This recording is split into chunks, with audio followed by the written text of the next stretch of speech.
Hi everyone, and welcome to the Imagining a New We video series with me, Dr. Samantha Cutrara, a video series designed to help history teachers and other history educators teach history in ways that are more transformative, meaningful, and inclusive for their students. We're continuing our Pandemic Pedagogy series today by talking to another wonderful, exciting speaker. Dr. Kristina Llewellyn is an expert in oral history. She is a historian, but she's a history of education historian. So she looks at the history of education. This has also led her to be an expert in history education. So we're so lucky that she comes with so many different lenses to this conversation.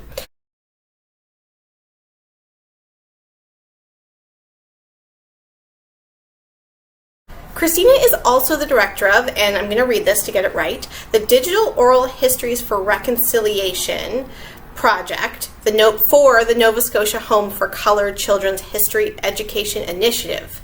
That is a mouthful, but you can abbreviate it with a DOHR. It actually has gotten a lot of media attention, so you may have heard about it, because it uses virtual reality to teach people about these experiences in the Nova Scotia Home for Colored Children in ways that are really transformative and meaningful and inclusive. So I am so excited that she is going to be talking about her experiences today and hopefully talking about this project a little too. So let's go over to Zoom.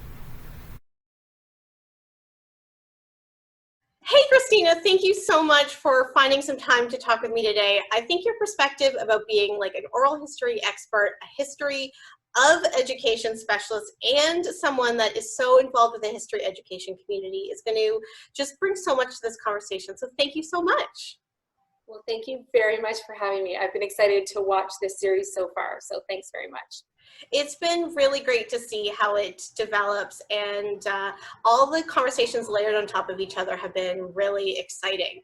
And so the first question that I've started with for everyone is about whether or not they see history changing, or they have thought about history differently because of this moment. Because I have, for example, I have thought of history changing. I've thought of the ways that I think about history differently because of this. But a lot of people said that that wasn't the case for them. Has it changed at all for you? It has changed somewhat, and it does get into a little bit of a personal sort of side of life. So like many other educators and historians, I have my kids home. So I have 2 children, and I am now trying to support their learning at home.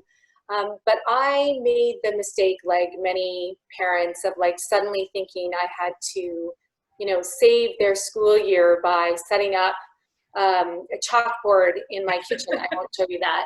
And suddenly finding some worksheets and things, and finding anything I could on the web. And I defaulted, as the Ontario government is doing incorrectly, to this kind of literacy and numeracy of what my children needed to know. And I forgot almost in the moment everything I knew that my children could learn simply by being active in their learning. And I also underplayed, and I'm a historian, just how important it would be for them to maybe focus on social studies, on history, which would actually teach them about engaged citizenship at a time when that's what we need. That's what we desperately need. We need to know how we are all connected to one another and how we have come to where we are now. We need to learn about change agents in our past. And we need to do all this in order to build a more engaged and equitable future. And we can do that by actually focusing on social studies and focusing on history. And with that will come all those other lessons. So I really had to reassess my own defaults in this moment.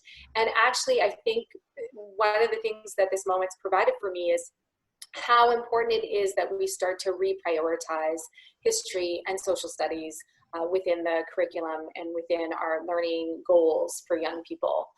So in that way, yes, it's been a reminder of something that's very important.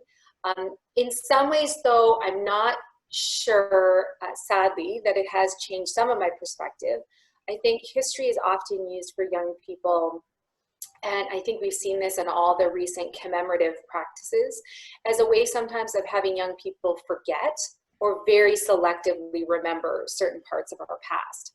So I think that the way we have remembered has been this sense of national togetherness, where we forget about all of our differences. We forget about how contested the past is. And in many ways, it's that old adage of we only hear really from the supposed winners of history, or really we hear more elite histories. And so what I am hoping will be from this moment is a different way of remembering. I'm not sure whether that will happen, but that's my hope. Yeah, I really appreciate that answer, because I think maybe for me a very similar thing happened. Like, I do have a perspective of history that does encapsulate this kind of moment of crisis, but when the moment of crisis happened, I realized how many kind of defaults that I went back to that didn't prioritize those histories that focus on change agents, or how easy it can be to like only think of history as this bonus rather than essential for understanding ourselves and society. And so it's interesting that you like thought of those lessons while structuring the days for your sons. Yeah, it's actually been really important. And I think focusing on the ways that they can be active in exploring and examining history has been quite important. And again, that reminder came through sort of a personal situation, which I actually have seen on social media that a lot of families are doing. So my mother contacted us and said, hey, in a couple of days, it will have been your grandmother's 95th birthday. And so we would like to do a Zoom call with the whole family, my sister and her family, my parents and us. And we're all going to share a virtual cake, which my mom did bake. Yeah. And then we are going to share stories about her life stories, and what those life stories would mean for us. And this was particularly meaningful for my children because they had never met my grandmother. It was also really meaningful for me because my grandmother was one of the first people I ever did an oral history with when I was in an undergraduate program on women's history with Karen Dubinsky at Queen's University. And it was really transformative for me, what actually doing that oral history meant. And I was hoping for my children as well. That in and of itself, it seemed like a small thing within our family, but the act of listening to these stories, yes, and other people's lived experiences, it was really important. Yeah, that is great. That is such an interesting activity, and I haven't heard of that one as much on my social media feeds. I have heard of people like creating scrapbooks and like all the different members of the family creating part of a scrapbook that a young person can put together in a full scrapbook when they see each other again.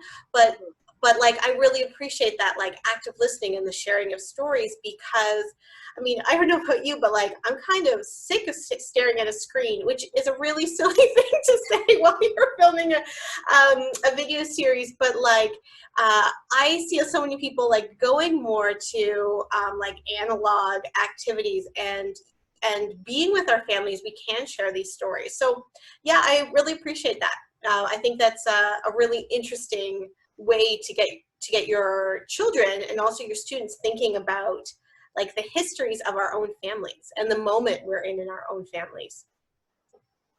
Do you think, so the second question is about kind of the future.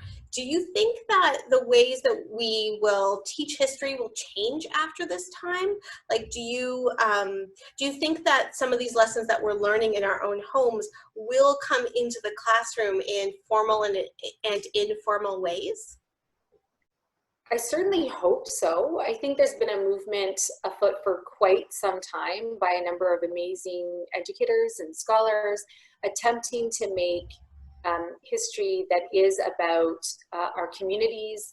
It builds a sense of relevance, a connection to the present, and that it is active. It's young people actively creating history or actively assessing history. It's not a passive process anymore. And so those learning goals are in a lot of the curriculum guidelines across the country, and how that then manifests itself into the classroom is really important.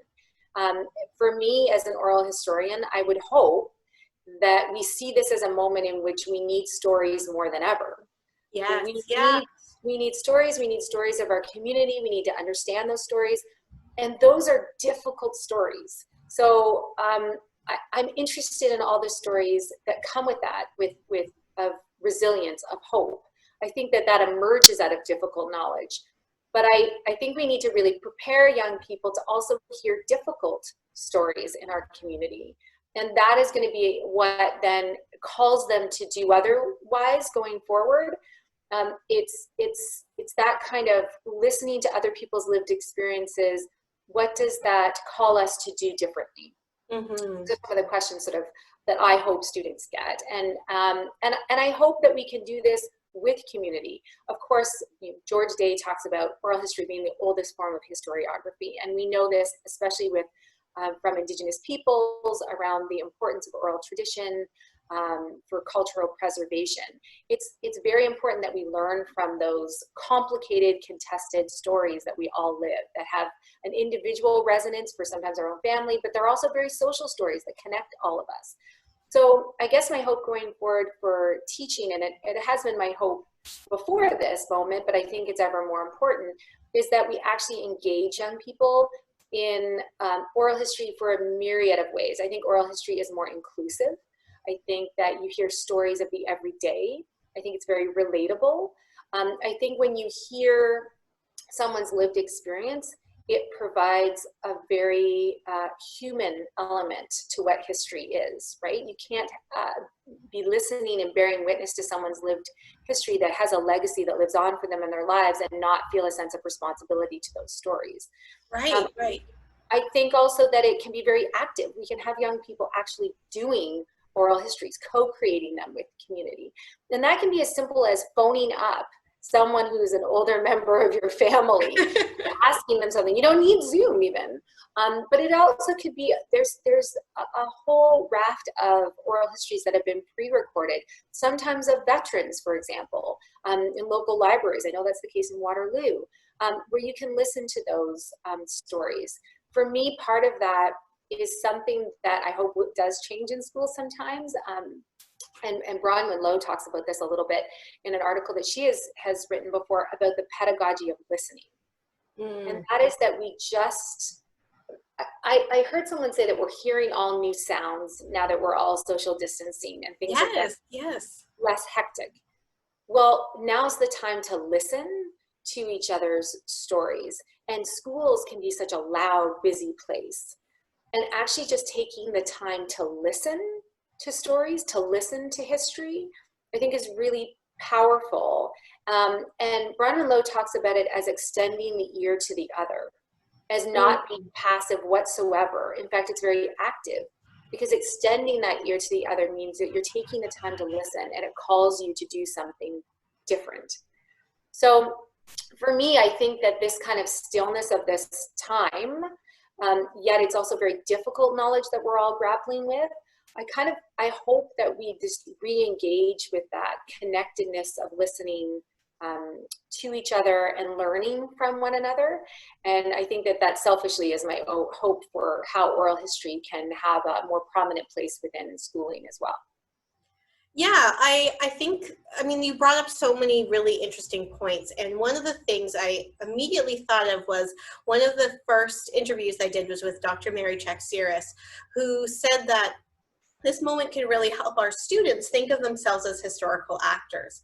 And I think that because we are in this moment of crisis, in this moment of difficult knowledge, when you invite students to participate in the sharing and telling and listening of stories, it can help them understand themselves within a moment, and then hopefully also help them understand how other historical moments get created. Yeah, one of the examples I can provide is a current project that I'm working on called Digital Oral Histories for Reconciliation. And it's actually a whole project around the Nova Scotia Home for Colored Children. So this has been co-created with the former residents of the Nova Scotia Home for Colored Children. This was a home that was opened up in 1921. It was open for over 70 years. And the former residents started speaking out about the kind of discrimination and abuse and oppression that they had suffered within this home. And they started doing that decades ago. And so then they actually were such incredible activists building their own networking community that they were able to have the launch of a restorative inquiry into why did this happen and how can we build a better future. And their whole premise, their whole work is, how do we reach into the past to get what we need to know in order to fly forward? It's represented with the symbol of the Sankofa. And so I've been really fortunate to build relationships with this community of former residents, where myself and other groups of scholars across Canada are working with them actually to create a virtual reality experience that grade 11 Canadian history students can have, where they can actually go into the home and listen. It isn't a game where they get to interact or change the stories or play some kind of role play. That's not what this is. This is the place of the home is recreated, because all students can't obviously go to the home. The home has changed over time, but the home has place-based memories that are very important to these stories. So we've recreated that in virtual reality, and then they go into that virtual world and they hear the stories from the former residents that are so important to hear about what happened to them in the home. And the purpose of this is, again, it's very trauma informed. In no way are we trying to get young people to put themselves in the shoes of others or of a child in any way. What we're trying to get them to do is to listen carefully to difficult knowledge that then compels them to ask far more deep questions like, how did this happen? To ask questions of, now that I know that this has happened, what does this call me to do? And those are then done in a much fuller curriculum with further lessons, building off historical thinking concepts that actually engage them with various different primary source material in which they get to compare the oral histories to other primary sources. And then they get to take an action plan. They get to take an action plan that seeks restoration in the sense that they say, I've heard these stories now. Now I need others to know what I have learned from these stories. And it really builds a sense of connection for students who may be part of the African Nova Scotian community or may not be part of the African Nova Scotian community, but they all see the way that systemic racism within that province, which is a very long history, had led to what happened in the home and is still left a legacy for how they're all living together and then how they all have to live differently together. So that's what I mean by what stories can compel us to do, and we don't always know what that's going to be for young people, and I think that that's okay. It's really about focusing on how we build new knowledge and new relationships through our stories of the past. Yeah, you know, and congratulations on the project. It's gotten such great press, and it's so fantastic, and it's really transformative in the Canadian history community. So congratulations again on that project. And you know, so I went to the Alcatraz Museum in San Francisco, not lately, obviously, and there was an audio guide in which people were sharing their stories of being imprisoned at Alcatraz. And it was one of the most transformative museum audio guides I'd ever heard, because you are standing in this space, in this case, like not virtual reality, like you're in the building, and you're hearing these stories. And I remember it took time after to process and think through, because it was this affective, emotional history that has stayed with me longer than so many other histories. And it's really exciting that your project is able to pick up on so many of those elements related to Canadian history. Yeah, well, interestingly, I was at that same museum in August. So I went to Alcatraz in August. And I had the same feeling about that, that storytelling within that. And again, storytelling from really diverse perspectives, which was amazing. And I think we really underestimate the kind of stories that young people can hear and what that will provoke them to want to know more about. So we often think, well, first we're going to teach them about Alcatraz, and then maybe we'll include some stories. It's like, well, no, maybe if they hear some stories, there's some call to, I want to know more about prison life. I want to know more about our judicial system. I want to know more about how it's developed the way it has. I think story kind of allows for more questions to emerge. And so for me, it's a really amazing starting point even. Yeah, I think that teachers can be really nervous about bringing in difficult knowledge, but I have found, and this is something I talk a lot about in the video series, that students want connection, complexity, and care, and that complexity is often what some students have said, like the gruesome stories, the ones that are difficult, the ones that are seemingly the ones that young people shouldn't hear, but those are the ones that they want to hear and have questions about, because they also know those histories. Sometimes they know them just like embodied, and they don't even like they can't articulate them, but they also know them from just being in the world and seeing movies. And I think the more that we allow students to engage and explore those histories, the more it will lead them to want to take action. And so that's such a great element of your project as well, the action part of it. Yeah, and I think what, like you said about the affect, is so important. I mean, for me, the very first oral history I did, not called that, of course, at the time. It's only until recent that people actually call themselves oral historians far more readily. But when I was in, I can't remember if it was grade 4 or grade 5, I had a teacher who just said, go and interview, I think it was just an interview at the time, or talk to like a grandparent or someone else in your family who was somewhat older, and just ask them about their life history, their life experiences. And that was my like social studies project I needed to do. Now my grandparents lived further away, so someone who was like an uncle to me, or I called him uncle, but he was like a grandparent to me, who lived in Toronto where I lived at the time. That's who I ended up going and interviewing about his life. And it was, it provoked so many questions for me, because at the time, he ended up telling me he was from the Netherlands. At the time this happened, he was living in Germany, but it was during the Nazi regime. He was actually brought in for questioning with the Nazis and was accused of being homosexual. He was homosexual, and he had to have an excuse that the butcher's daughter, he lived above the butcher's grocer, he lived above that store, I should say, and they then had to call in the butcher's daughter to try and see if she would cover for him, and she did. So I am 9-10 years old. I didn't know a lot about World War II. I didn't know a lot about the Nazis. And this person was like a grandparent to me, and telling me this incredible life story for which I didn't understand the context of it and everything. But it certainly affected me deeply that he was emotional and that this had happened to him, and I cared deeply for him, and I wanted to know more. Mm-hmm. And that was when I started to ask more questions of my parents and of others. Okay, tell me more. And I started to dig to want to know more about that, because it affected me personally. And I feel that way, that we can make those connections for young people, even if it's not a grandparent or someone like that. We can make the connections of, it could be deeply personal, or it could be something that is more about your community.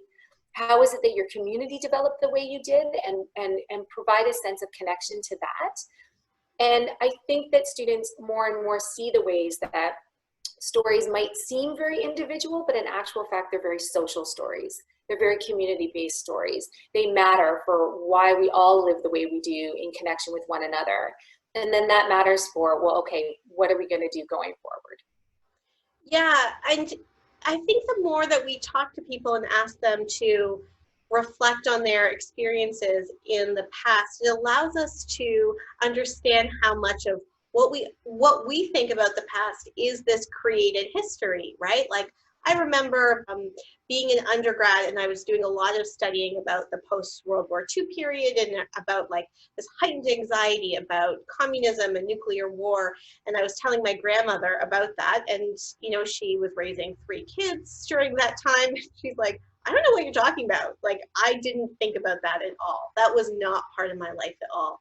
And I was like, you're wrong, because I read it at school. But it was such an interesting moment to remember that our own families can challenge these big stories, and sometimes they have these really interesting and amazing stories, like your uncle did. And sometimes they're just like, that wasn't the experience for everyone, you know? And I also worked with another student, and I talk about this in my book, so I won't spend a lot of time about this, that she was supposed to go and do an oral history with her grandmother, and her grandmother refused to speak to her about that. And the assignment wasn't graded, but the teacher was like, well, you know, she would fail if she doesn't find somebody. And I think that we can also like actively listen to those silences as well. Can you comment on that at all? Yeah, the silences are amazing. There's Yes. lots of reasons. I mean, first of all, no one should be forced to tell their story, Right. ever, and no one should be forced to insist on that. So Alexander Freund at the University of Winnipeg calls this our confessional culture, where we kind of assume that everyone should just be spewing out every story they've ever had. And there's a lot of crowdsourcing of oral histories that go on right now. There's a lot of projects actually internationally in North America. I know of a number of them. And so we need to be very careful about what we decide to share, or how we share, or how we ask the questions we do, and whether we want those to be more public. It might just be a personal encounter. Mm-hmm. There's parts of oral histories with my own families that I've done that I would never share with others, right? There's that ethical obligation. Or there might be stories that I am not ready to hear yet, and they can decide that. So those are all really important aspects to any kind of request around doing oral history. But the silences, I think, even when doing an oral history, or even when asking people's questions and respecting those, they speak volumes. There's reasons why people don't want to speak to certain aspects, even decades later, right? And that tells you something. There's also what Kathleen Wheeler refers to as bad fits, meaning we know that there was great anxiety about the atomic bomb. We know, right? We just know that from Duck and Cover and all of the government initiatives and things like that. But if that's a bad fit for your grandmother's life, why? What is she trying to say was actually a priority in her everyday life that she really had to focus on far more than those concerns and fears and worries? She had different worries on her plate, right? Well, I think actually her worries involve like dancing at the country club. They had a very active social life, but I think that like does speak to your point, because like for her that was like the highlight of her life. Like, why would you bring in those kind of like negative current events, things that are happening, you know? Mm-hmm. I think that also is a really interesting point for right now, because teachers are going to want students to tell their stories about their experiences right now, but they might not be ready, and they might not like have figured it out for themselves yet. And like, I think we need to be okay with knowing that a student might just be like, it was fine, I just played on my phone. And then in 5 or 10 years, they might think about it and process it in different ways. So I like this idea of like ensuring that we're not forcing stories too. Absolutely, absolutely. I think we do have to be wary of the confessional culture of oral histories and just grasping for everyone to share everything. Those can have some long-standing consequences as well. Yeah. That was an extremely long second question, but so rich. So let's move to the third one, about this notion of imagining a new we. So I think of this notion of imagining a new we as a way to ensure that we have these increasing circles of inclusion of who we understand to be Canadian, who we understand to have ownership or responsibility for the land on that we call Canada. And this notion of imagining to have room for collaboration and community. I really questioned about what this would look like when we are all in a digital space. And a lot of people have been really kind of positive about what imagining a new we might look like during and after this moment. Do you have any ideas? Do you have any thoughts? I guess I would pull again on the idea of difficult histories and what we've done in the past with respect to youth. I think in large measure, when we've been engaging young people with some difficult knowledge, it's taken us a long time to actually get past a glossy kind of And so I think of the example of the North Star myth and how we actually didn't teach about slavery in Canada's own past, but instead we're this land of the free. Right. That has some real strategic and very troubling impacts currently, because what that means is that if you believe we are not like supposedly, the United States with racial tensions, if you believe that that's not actually the case in Canada, then you will not commit yourself socially and politically to taking action that would address those concerns in Canada. And that's all based on a historical narrative and a myth. And so the same actually happened post 9/11. So there's some great scholarship on the kind of teaching that happened in the United States right after 9/11, and the kind of narratives that were created about that more recent past at that time. It was really very closed, was really sort of triumphalist, in the sense that it led to, some argue, just shore up that notion of US as a militaristic state, right, and not questioning it. And that has long-term generational impacts with respect to identity when you tell those historical narratives, even in more contemporary or recent history. Yes, yes. That's what I would caution or hope would not happen with respect to the idea of a we. I hope the idea of a we is not something that's kind of an identity that's built up from historical narratives that we tell of kind of closed, more triumphant narratives of how we all got through this. But if we're able to also tell more a contested version of the we, where we had very different impacts, just like you're talking about with your grandmother or others, right? We had very different experiences. We have and will have very different lived experiences of this traumatic time. And that can really question, for example, aspects that we hold on to very dear around our Canadian identity. It could really question or highlight the failure of capitalism. It could really highlight gender disparity of women who have the incredible burden of care providing, whether it be in families or hospitals or other places. It could really question the idea of racial harmony in Canada, given the exacerbation of racism since the virus has emerged. So I'm hoping that the new we will be one that allows space for it to be very contested, for it to be difficult to hear, and we can grapple with all of that. And that's my sense of hope, right? That for me is where we have a sense of hope from the histories that we tell. And that's where I also see as an oral historian where we can have and listen to different lived experiences. Yeah, thank you. I really appreciate that answer. And it makes me, I would like viewers to also take a look at Dr. Sean Carlton's video about that we can't forget that colonialism is still happening, and that we need to use this moment if we're going to reconfigure elements of our society to not forget things like nation-to-nation relationship. Like, it's so easy in moments of crisis to gloss over in ways that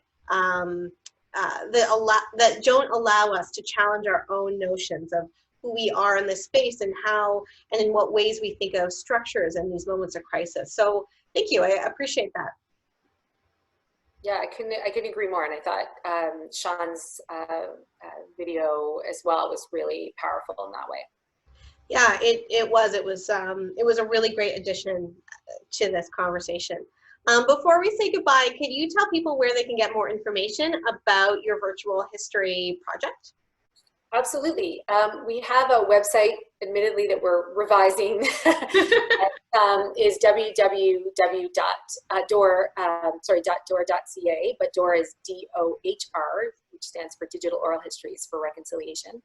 And so you can get a bit more information there. We are in the stage of revising what was a 2-week curriculum that we already piloted in the fall in Nova Scotia. So we're revising that now and working with our community partners in order to figure out the next implementation stage. So it'll be available more widely for people to be able to have the VR experience and with it, the accompanying curriculum. Well, that link, as well as other references that you talked about today and any other things you want to share, will be in the information below. So you'll be able to click right over to that. Thank you so much, Kristina, for sharing this time. This was an amazing talk, and I'm glad that we were able to do all these kind of interesting routes towards talking about the importance of oral histories in imagining history during and after this time. So thank you so much. Well, thank you so much. I really appreciate you doing this. This was fun. Yeah, great. And I was saying to a few people, it would be really interesting to check in when things get back to a different type of normal to see how and in which ways our ideas might have shifted from these initial conversations. So yeah, it might be really cool to do another video, and perhaps you can talk more about how teachers can work with students in collecting some oral histories after this time. Absolutely. Yeah. Okay, we'll see you later. Have a great day. Take care. Bye.